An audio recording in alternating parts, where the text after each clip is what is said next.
Ghana's policy and reform efforts under the IMF-supported program have continued to deliver encouraging results. Following acute economical and financial pressures in 2022, the fund-supported project has provided a credible anchor for the government to adjust macroeconomic policies and launch comprehensive reforms to restore macroeconomic stability and debt sustainability, while laying the foundation for higher and more inclusive growth.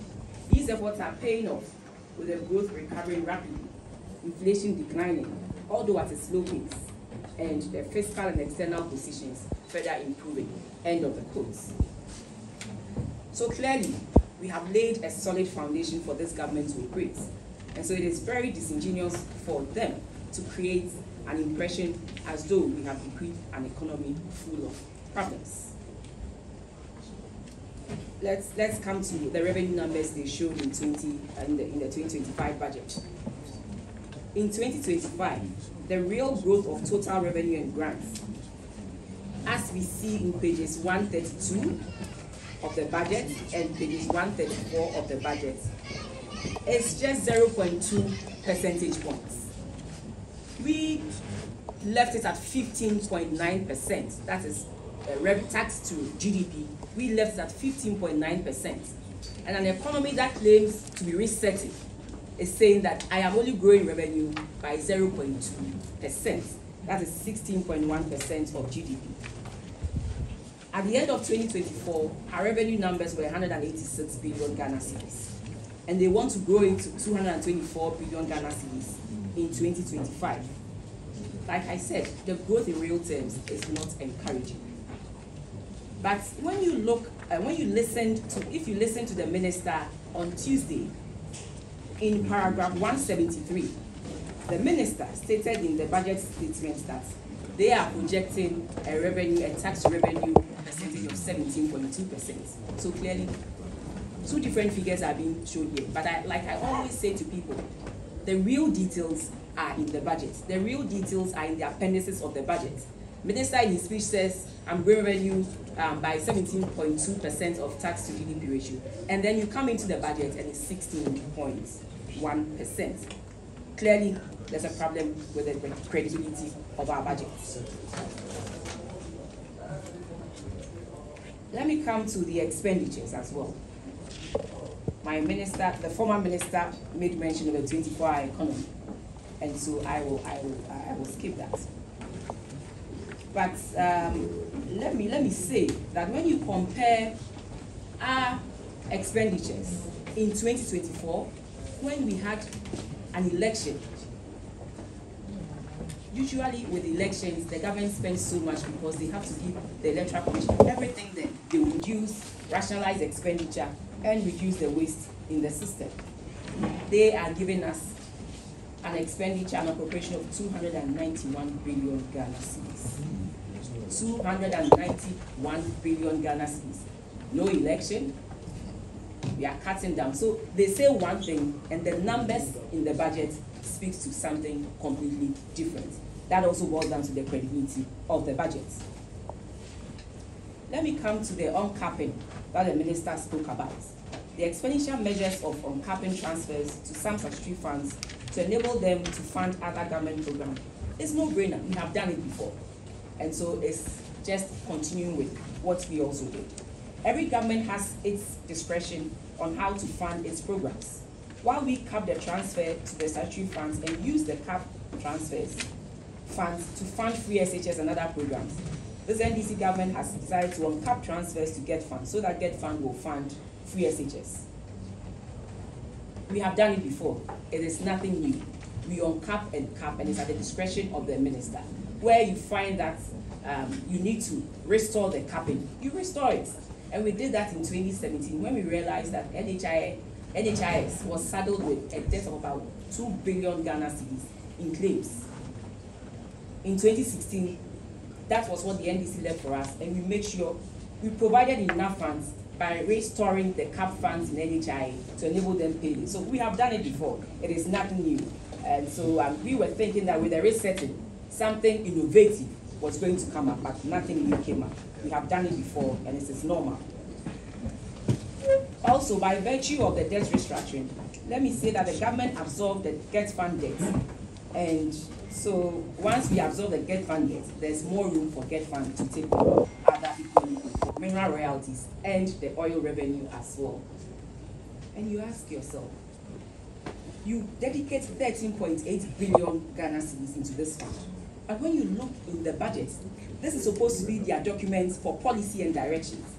You don't see so much about the big push. But here we are, they voting 13.8 billion Ghana cedis to an initiative called the Big Push without any skin or flesh for Ghanaians to see what exactly they want to do.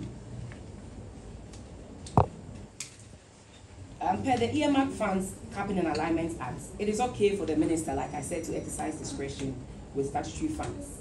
And so we await to see what the minister will do once they bring the amendment to Parliament for us to look. Because of unhealthy politics. The action of the international markets will even be worse than what I am reading to you.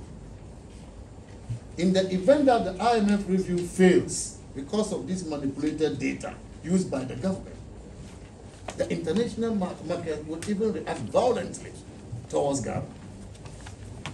But in good conscience, we believe that the IMF will be fair to the Ghanaian people by holding on to the agreed method of computing the fiscal data during the review, as they did in all the previous reviews. Other than this, the Ghanaian people stand to suffer, and not the politicians, from these obviously bad political decisions. The Ghanaian people can recall that in the past, Ghana was fined $39 million for misreporting economic data to the IMF due to wrong data submitted by the NDC government led by President Rawlings, the former President Rawlings.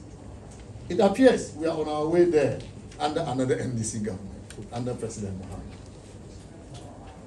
We wish to advise the Minister for Finance to tread cautiously in order not to drill our march to sustainable debt levels. Ladies and gentlemen, as you know, the manipulation of the fiscal data notwithstanding, the strong health of the economy the MPP handed to the new NDC government continues to be vindicated by other economic indicators. But even as they have manipulated the fiscal, there are other indicators that are evident of the work we did and our performance during the period of Akufo-Addo government.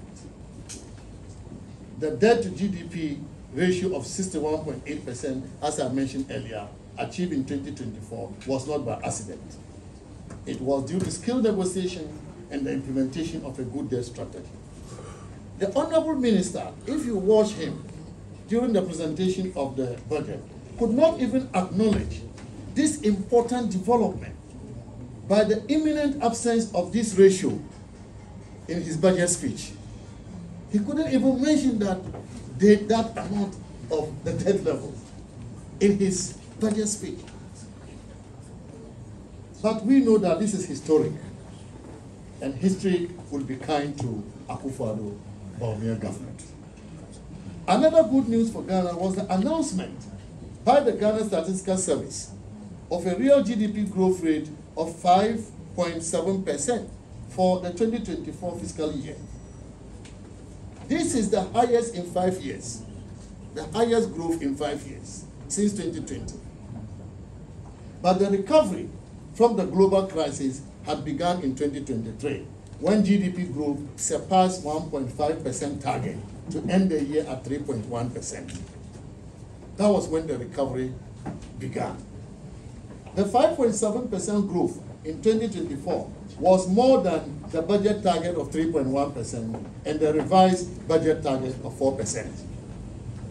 The growth was led by industry for the first time in many years.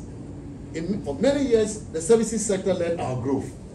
In 2024, for the first time in many years, industry led our growth with a growth of 7.1%, followed by services at 5.9% and agriculture at 2.8%. This means that the Ghanaian economy has entered the phase of structural transformation, another historic development. This is what economists call structural transformation. You have the services sector leading, and then you have the industry overtaking. There has been structural transformation of the economy, and this occurred again under the NPP government. Again, surprising to me, the minister tried to downplay this major achievement by attributing this growth to mining, which grew at 9.4%. He actually called it galamsey, which grew at 9.4%. However, what he doesn't know is that the same data from which he took the growth of the mining sector points out that the construction subsector grew by 9.6%, more than the growth in mining. So why couldn't he say that industry growth was led by construction sector? Yes, that's Saska Service data. And yesterday the Saska Service said it. Why couldn't he say that? And manufacturing, after many years, grew by 3.9%. Manufacturing. It used to grow negative, 3.9% this time. In the services sector, we saw a notable growth of 15.8% in information and communications, largely due to the digitalization agenda implemented by Dr. Mahmoud Bawumia. Certainly, our economic growth story shows that growth was not a jobless growth. And that was why up to 2.3 million Ghanaians got employed under the NDP government. Unfortunately for the NDC, their growth strategy produced lower growth throughout President Mahama's first term as president. And in particular, producing 4% growth in 2015 and 3.4%, a paltry growth, 3.4% in 2016. Curiously, ladies and gentlemen, with all the promises the NDC is talking about, programs they are talking about in the 2025 budget, curiously, this government is projecting to grow at just 4.4% in 2025. How could a reset economy, slow growth, following just a strong growth of 5.7% the year before? How could a reset economy project to grow at 4.4% when the economy the president described as criminally mismanaged grew at 5.7%? It must also be noted that despite the hype about the 24-hour economy, the initiative the NDC talks so much about, the initiative does not promise to deliver accelerated growth in the economy, because industry performance is not promising. Industry performance, as projected by they themselves, is not promising. The budget estimates that projected growth rates for industry averages 5% between 2025 and 2027. It's in the budget. 5% that industry will grow between 2025 and 2027. And if the 24-hour economy is actually going to work, we expect growth from industry in particular to be higher than this. And so, if you compare this with the industry growth of 7.1% in 2024, then you wonder what would be the benefit of the 24-hour economy if industry does not reach the heights of the previous NPP government. We also know, and we have heard since the budget was presented, that there is no program in the budget on the 24-hour economy initiative. In fact, the minister himself said they will launch it soon. If it is not in the 2025 economic policy and budget statement, then it is not for 2025. It means no money is devoted for it. So Ghanaians will have to wait at least until 2026 if we are lucky to have any hope of seeing how this campaign slogan translates into jobs. NDC, as you know, campaign on 24-hour economy, and yet they are in no hurry to deliver on it. NPP campaigned in 2016 on free senior high school, and it was delivered in Akufo-Addo's first budget of 2017. Yeah. Still on our record performance, not only were the trade balances brought from deficits under President Mahama's first term to surpluses under Akufo-Addo Bawumia government, but our capacity to withstand shocks and other external vulnerabilities improved significantly, with a record gross international reserves of $8.9 billion, the equivalent of 4 months of import cover. This compares better against the recent economy's projected gross international reserves of 3 months of import cover. So the 8.9 billion we have given them, what are they going to do with it, such that this year, 2025, one day should be increasing it to 11 billion. They are talking about 3 months of import cover. So, ladies and gentlemen, this is the technical bit. That gives you the background of where we are coming from. The economy that has been described as bad and figures manipulated to create that narrative. You have heard from me our record. And this data is public data. But we are yet to even hear more about the 2025 budget itself. And to start with this, I have the pleasure to invite my colleague, the chairperson of the Public Accounts Committee of Parliament, the Honorable Abena Osei Amin. Office and the Office of the Research Department, all of that 50 million cedis. And CAPES, 20 million cedis. Office of Government Machinery, Research Department, maybe a head and 2 or 3 assistants sitting in one office, 70 million cedis. This is a government that wants to cut costs. Again, the same appendix.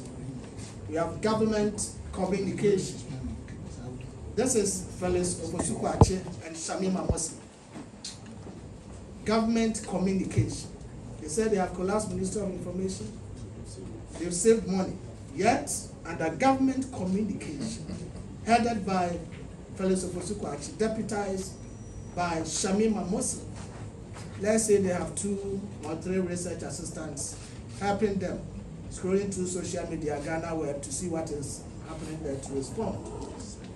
They are giving them goods and services budget of 8.8 million cedis. Maybe they will use some to buy internet data to go to the internet, TikTok and co, to respond to what minority is saying. And they are giving them 70 million cedis, making 78.8 million. This is higher than about 3 or 4 ministries put together under President Akufo-Addo. This is higher than 3 or 4 ministries' budgets put together under President Akufo-Addo. This is the lean government Ghanaians voted for. I'll go to my main substantive issue. And I will briefly address the issue of debt and what the finance minister describes as an achievement by lowering the rate of the treasury bill market. And as we all know, the discourse surrounding Ghana's debt profile from 2009 to 2024 is both multifaceted and pivotal. Remember, under President Akufo, we had HIPIC, and we were able to complete the HIPIC program, and that gave Ghana some external debt relief. This led to a significant decline in our public debt to GDP ratio. However, the public debt stood at $8.07 billion in 2008 when President Akufo exited. Under the NDC, for 8 years, Ghana's total public debt increased from $8.07 billion to $29.2 billion by the end of 2016. This, in cumulative terms, represents an increase of 261.83%. That is how much the NDC government, the previous NDC government, increased Ghana's total public debt. This rate of change indicates that on average, the NDC government added 32.75% debt to Ghana's debt stock every year, 32.75% every year, and cumulatively they increased it by 261%. Those who say that President Akufo-Addo has borrowed more, so just listen to how much President Akufo-Addo added to Ghana's debt stock. Contrary to public perception, the public debt, which stood at $29.2 billion in 2016, has increased to $49.3 billion in 2024. This marks a little over 1.5 increase in overall, and this represents an increase overall of 68.83% to our total debt. The NDC in 8 years increased our public debt stock by 261.83%. The NPP under President Akufo-Addo increased that by 68.83%. And unlike the trajectory in 2009 to 2016, on average, the NPP government under President Akufo-Addo added 8.6% to Ghana's debt stock every year, whilst the NDC added 32.75% to Ghana's debt stock every year. Today, when they mention Ghana's debt stock, they forget to include that it includes all the debt stock built up to the NDC era. From independence. And if you do the computations and isolate, disaggregate it into regime by regime, they cumulatively added 261.8%, and the NPP did 68.3%. This is certainly not comparable. There's a lot of history to our debt, but I don't want to bore you with that. You will see that in the extracts. Remember, President Akufo issued the first Eurobond, and the NDC under President Mahama from 2013 to 2016, every year were issuing Eurobond to the tune of $1 billion every year. And Ghana had to pay the highest interest rates on our Eurobonds ever in the history of this country. Of particular significance is the one they issued in 2014. And even the one they issued in 2015, that was 10.75 or 75%, came as a result of even the World Bank intervening for Ghana. Otherwise, Ghana on its own balance sheet could not get that loan. That is the history of our debt performance. But it is important to put this into context. Whilst they were saddling the country with higher interest rates, a lot of mitigation had to be done by the President Akufo-Addo government to reduce some of these rates to benefit Ghana. For example, if you remember, when upon assuming office in 2017, government had to pay off 2 of the 4 Eurobond issued under NDC government in 2013 and 2016. So when President Akufo-Addo came into office in 2017, the bonds that were issued in 2013 and 2016 were due for payment. President Akufo-Addo had to pay. He didn't complain because government is a continuum. He had inherited assets, he had inherited liabilities, he went ahead to settle them. On top of that, the African Development Bank loan for the Terminal 3 project in 2015 had interest rate of 8.5% recorded in the books of the GCA, and the NPP government renegotiated this interest to 5% in 2018. Again, the initial loan on the Tamakoso Standard Gauge Railway project, which was signed in November 2016 and financed by the Exim Bank of India, had 6 months LIBOR plus 1.75%. But the NPP government in 2017 went to India to renegotiate that loan down to 6 months LIBOR plus 1.5%, saving this country money. Again, the Pokuasi Interchange project which was financed by the African Development Bank, led to renegotiation into 4-tier under the Nana Akufo-Addo with same financing arrangement, just as 3-tier that was contracted by the NDC. And lastly, if you remember, before they left, they had collateralized the road fund for 1.2 billion cedis loan from UBA Bank at an interest of 31.9%. This is a loan the NDC took from road fund, collateralized the road fund. So when President Akufo-Addo came in 2017, any funds that entered the road fund was swallowed by UBA. There was no money to construct roads. And they procured this 1.2 billion Ghana cedi loan at an interest of 31.9%. What did the MPP do? We did not complain. We simply put together our financial engineering arrangements and we renegotiated, we refinanced this loan with another facility from GCB Bank and Fidelity Bank at an interest of 22%. President Akufo-Addo had to save this country money by renegotiating the loan that was taken by the NDC at 31% and refinance it with 22%. There was no fund going to the road fund. They had collateralized it. So in 2017, President Akufo-Addo had no money to do roads in this country, but he went ahead to do the needful. Under the financial sector performance, the finance minister put out a lot of negative data, and that is affecting him, like the minister said, on the bond market.